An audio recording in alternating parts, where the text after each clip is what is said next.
agradecerles a todos y a todas por lo que ha sido sin duda una jornada maratónica, pero también sumamente enriquecedora, donde hemos visto distintas visiones, distintos actores educativos. Y antes de concluir, para dar las palabras de cierre a alguien que ha liderado también la organización de esta jornada y que también a nombre de la Comisión de Educación dará las palabras de término de esta actividad, dejamos para que pueda hacer su presentación al diputado Rodrigo González. Diputado, le vamos a dar al tiro la solicitud para activar el audio.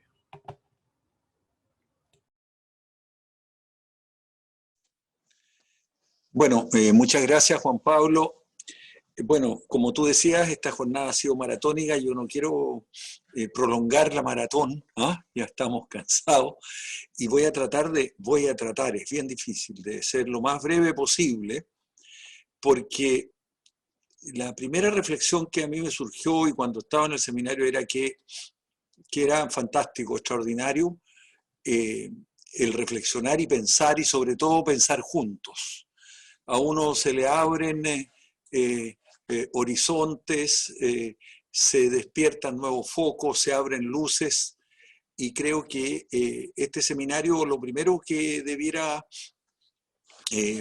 lograr o haber logrado es justamente abrir nuestros ojos para buscar nuevas perspectivas para enfrentar este gran tema de la educación pública, pero yo creo que hemos entendido ya en el seminario que no es la educación pública la que tenemos que cambiar, es un sistema donde la reforma de la educación pública quedó encerrada, quedó prisionera, ¿ah? Encarcelada en un modelo que realmente no le permite desplegarse. Porque si una cosa se hizo presente en todos, es que los grandes objetivos, los propósitos que plantea el proyecto de reforma de la educación pública siguen siendo válidos, son muy potentes, ¿no?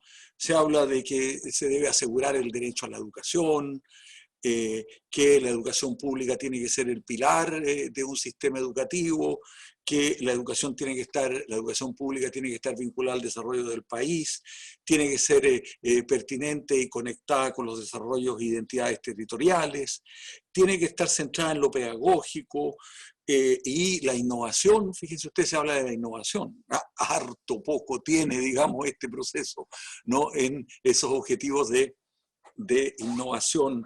No obstante, está planteado en los objetivos, como muchos de los grandes proyectos que se han presentado, donde hay un desfase y una asimetría total en general en los objetivos educacionales que se plantean y en los mensajes que han presentado los distintos presidentes de la República con los contenidos que finalmente tiene normativamente, ¿no? No vamos a hablar de la letra chica porque eso ya es entrar a lo más, digamos, a la parte, digamos, más de detalle de esos proyectos, pero en realidad las instituciones conectadas con esas grandes transformaciones son normalmente contradictorias. Y aquí se señaló con mucha fuerza que estos grandes objetivos que se propone la educación pública han entrado en contradicción por lo menos con tres grandes pilares también del sistema, ¿no? El sistema de financiamiento, el sistema de evaluación o lo que se llama la SAC, digamos, el sistema de aseguramiento de la calidad y de la evaluación de la educación. Pero yo quisiera agregar otro pilar que es importante, del cual no hemos hablado, y que es el de la carrera profesional docente. Ahí también hay un obstáculo inmenso porque no es coherente con los objetivos que se han planteado, no obstante que también en los principios está súper claro lo que debiera lograrse, y sin embargo cuando se establecen los modelos de evaluación, además de haber dos sistemas de evaluación paralelos en nuestro sistema de evaluación docente, no se corresponden con el profesor que necesitamos o el docente. Hablemos del docente, hablemos del profesional de la educación, porque ahí también están incluidos todos los profesionales que colaboran en un establecimiento. Están incluidos los asistentes de la educación. Si se dice y se dijo que teníamos que dignificar la profesión docente, tal vez esa expresión es mejor que decir solamente dignificar al profesor, al maestro. Los asistentes de la educación son tan educadores como lo son los maestros, y educan mucho y pueden educar mucho, y también lo son los profesionales como los psicopedagogos y otros que colaboran con la formación docente. Los profesionales de la educación son los que tenemos que colocar en la Constitución, tal como lo planteaba el profesor Beley, en el centro, y deben estar dignificados, como allí él nos planteó. Pues bien, esos tres sistemas, digamos, son contradictorios con los objetivos, porque el modelo subsidiario que se ha estado aplicando entregó la educación al mercado, la hizo un valor de consumo mercantil y generó este sistema de competencia por los clientes que, digamos, muy bien se describió en toda su perversidad acá en las distintas intervenciones, y donde los rankings, la competencia, los indicadores no van a elementos cualitativos, sino que, digamos, a competir por resultados que permiten mejorar tanto la cantidad como las características de los alumnos, los niveles socioculturales de los alumnos por los cuales se compiten para lograr, digamos, mejores puntajes en esas pruebas estandarizadas. Bueno, esos tres pilares del sistema hay que cambiarlos conjuntamente. La educación es sistémica, es un sistema en su conjunto, y por lo tanto, si algo debiéramos recoger es justamente eso.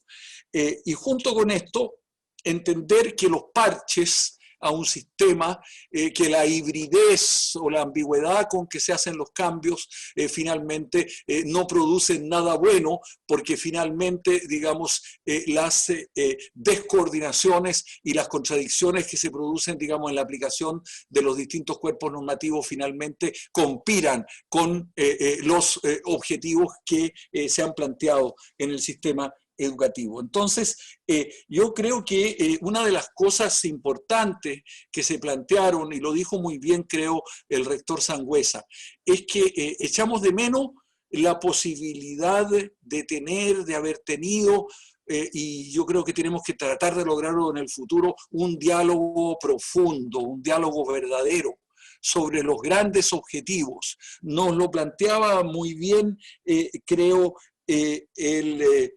Juan Pablo González. No necesitamos, decía él, concordar el futuro que queremos construir, y en esa concordancia tienen que participar no solamente los actores de la élite política o de los sectores oligárquicos que han tomado, digamos, y que siguen tomando las grandes decisiones en Chile, sino que tienen que participar todos los actores. Con algunos de los que están acá hemos en algún momento soñado con un Congreso Nacional de la Educación desde abajo, ¿ah? Así lo decía el anterior presidente del Colegio de Profesores, y creo que eso lo comparte también, por lo que le escuché, el actual presidente y los profesores, y creo que también los asistentes, las parvularias, todos los actores del sistema educativo. Un nuevo modelo de educación debe ser concordado desde abajo, con una gran participación de los actores. Las reformas educacionales a las que estamos acostumbrados en las últimas 3 décadas son reformas de las cáscaras, son reformas de las estructuras, son reformas de las instituciones, son reformas más bien incluso jurídico, ni siquiera jurídico-económicas, porque el aspecto económico público nunca se ha colocado en la relevancia que tiene, ¿no? Y de los recursos que hay que proveer para que las reformas que se hayan, y así se ha evidenciado, digamos, en este seminario, sino que esas cáscaras no se transforman si no transformamos la médula, el alma del modelo. Y esa alma requiere que los actores sean concordantes, ¿no? Y seamos capaces de recoger. ¿Cómo se hace eso? Y cómo es casi la magia, digamos, el arte con el cual podamos desarrollar ese proceso. Bueno, es algo que tenemos que primero no olvidar, segundo, no pensar que no es posible, y desde luego el marco constitucional en el cual estamos hoy día soñando y pensando debiera, junto con visualizar claramente el sistema educacional como sistema, y Belén mostraba muy bien todos los aspectos en los cuales hay que hacer los cambios constitucionales, pero sobre todo pensar cómo se valoriza y se coloca en el centro el derecho a la educación. No la libertad de enseñanza, como decía muy bien Treviño, ¿no? Ese no es, digamos, no es ni un derecho humano, ni una garantía constitucional. Lo que hay que asegurar en la Constitución es que el derecho a la educación esté garantizado y que el Estado se la juegue, que el Estado se involucre en ese proceso. Y esa es, a partir de allí se tiene que construir, se dijo, la nueva educación pública y, por supuesto, el nuevo sistema educacional que acompañe armónicamente la reforma de la educación pública. Quiero agregar además a estos 4 primeros puntos, ¿no? El cambio del sistema subsidiario, de financiamiento, de evaluación docente, el que la educación pública tiene que ser el pilar de este sistema, porque no se la puede poner en el mismo plano y en equiparidad, digamos, con el desarrollo, digamos, y la implementación de una educación privada de la cual nadie es enemigo, pero tiene que estar colocada, digamos, en su debido lugar, y no se puede equiparar, digamos, el aporte y la responsabilidad que tiene el Estado con su educación pública con la regulación que necesariamente también tiene que ejercer sobre la educación privada. Quiero agregar un quinto punto a lo que hemos conversado, y es que, digamos, lo pedagógico tiene que estar por encima de lo financiero. Lo decía muy bien, recogiendo también una intervención nuestro diputado Mario Venegas. No basta con que tengamos un financiamiento basal, no basta con que hagamos sociales todas las estructuras y apliquemos todas las medidas que permitan generar igualdad en el sistema, porque nos hemos topado con la igualdad, lo decía muy bien Cristina Girardi, ¿no? Uno mira Cerro Navia y mira Las Condes, ¿no? Esa desigualdad tan profunda y tan estructural, sin duda que conspira contra cualquier posibilidad de reformar cualquier sistema si no equiparamos y si no emparejamos la cancha para que se pueda producir ese cambio. Pero esos cambios de infraestructura, esos cambios institucionales, esos cambios de modalidad en las formas de financiamiento y todo, no van a producir el resultado que queremos si no le entramos a la médula. ¿Y la médula dónde está? La médula está en los procesos educativos que dentro de las comunidades educativas, las comunidades participativas y colaborativas, que son las escuelas, que tenemos que cambiar.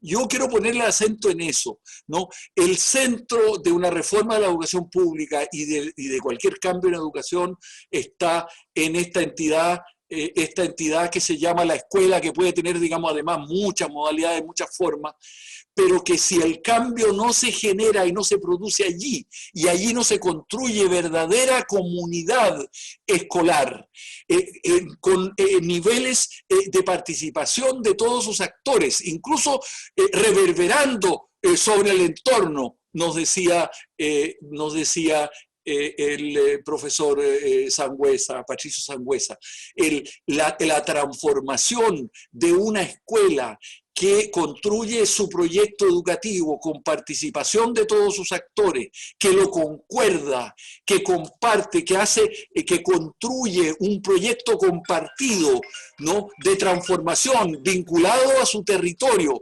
vinculado a las particularidades, y que las orientaciones generales que desde el Estado y desde la sociedad se le den a través del currículum, las transforma y las regenera creativamente para construir, digamos, un sueño que es compartido en la propia escuela y donde todos los actores están involucrados. No va a haber, digamos, ni nueva educación pública ni nueva educación de ninguna especie. O sea, yo creo que uno de los acentos, cuando hablábamos en nuestro grupo de trabajo, hablábamos que uno de los acentos que había que poner es que hay que construir, lo decía Juan Pablo González, un nuevo modelo, una nueva forma de gestión para que ocurran las cosas que tienen que ocurrir y no nos quedemos en las teorías y en las palabras. Pero ese nuevo modelo de gestión tiene que partir y construirse en la escuela con mucha autonomía, con gran autonomía y con una voluntad compartida de los actores que concuerdan un proyecto educativo dentro de los marcos generales de los objetivos de desarrollo y de los objetivos educacionales que la sociedad en su conjunto le propone y pone en la mesa para que se construyan esos proyectos educativos con identidad y con amor, porque la educación tiene que tener amor, ¿eh? Tiene que tener entusiasmo, tiene que tener fuerza interior, ¿no? Y yo creo que los que estamos aquí, si hemos estado todo este tiempo, somos unos entusiastas por la educación. Entre paréntesis, yo quiero rescatar el concepto de entusiasmo, porque la idea de entusiasmo, porque es una idea muy potente, ¿no? Sin entusiasmo y sin niños que tengan interés en aprender y sin profesores que sepan motivar el interés y la pasión de los niños por aprender y de los jóvenes por aprender y de los educandos por aprender, no hay nada. Y el entusiasmo es una palabra que tiene un origen griego, ¿no? Y que quiero, digamos, ahí ser profesor y ser filósofo, digamos que es mi profesión. Entusiasmo significa en teos, en desde dentro, en y teos, Dios, ¿no? Tiene entusiasmo quien tiene un Dios dentro de sí, que tiene una llama, una fuerza interior que lo lleva, digamos, a querer transformar. Y la verdad es que el proyecto educativo es un proyecto necesariamente transformador, conectado con la sociedad del entorno, pero que también refleja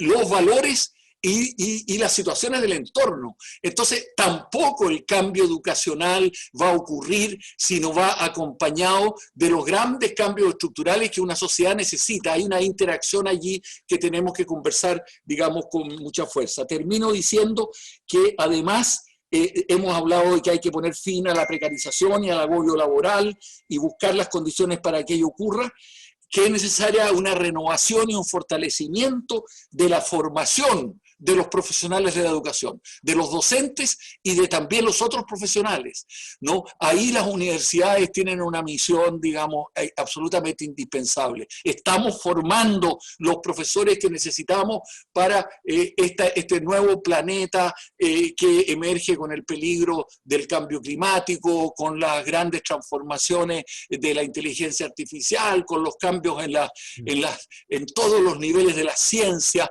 Estamos formando a esos profesores, estamos formando. Entonces, ¿cómo lo formamos? Lo decíamos muy bien en nuestra comisión, si queremos un cambio educativo es para la formación de, digamos, una cierta idea del ser humano que pensamos que debiéramos ser capaces de inspirar. La educación es sobre todo esa inspiración. Y por último, terminar diciendo que en este contexto lo que se hablaba acá de la redefinición del currículum también es una necesidad, porque hoy día tenemos un currículum para competir, un currículum memorístico, un currículum sobrecargado, un currículum que no tiene nada que ver con lo que hoy día los jóvenes necesitan aprender. Y por lo tanto, la innovación dentro de la escuela y el intercambio de proyectos innovadores al interior, digamos, del sistema educativo debiera ser una lógica y una práctica permanente. Tenemos que cambiar no solamente los enunciados, los valores y principios, como muy bien decían las dos profesoras del SLEP de Valparaíso, sino que cambiar sobre todo las prácticas. Gracias a Educación Inclusiva por su participación, a Verónica, a Juan Pablo, cuya coordinación de este evento sin duda ha sido muy desafiante, muy difícil, a todos los que vinieron, a los que expusieron, a los diputados que se entusiasmaron. Tenemos que entusiasmarnos un poco más todos, ¿no? Porque si eso logramos, podremos asumir los desafíos del futuro. Muchas gracias. Muchas gracias, diputados. Y de esta manera, después de esta jornada extensa, pero sin duda enriquecedora, damos por terminada esta jornada temática denominada La Educación Pública que Queremos, organizada por la Comisión de Educación de la Cámara de Diputados y Diputadas en colaboración con el Centro de Investigación para la Educación Inclusiva. La transmisión de la mañana entiendo que va a estar en los canales de la Cámara, y el registro de la tarde, todos los plenarios y las exposiciones serán difundidas con posterioridad, lo cual les informaremos oportunamente. Agradecemos su participación y esperamos seguir encontrándonos en instancias similares. Que tengan un muy buen fin de semana.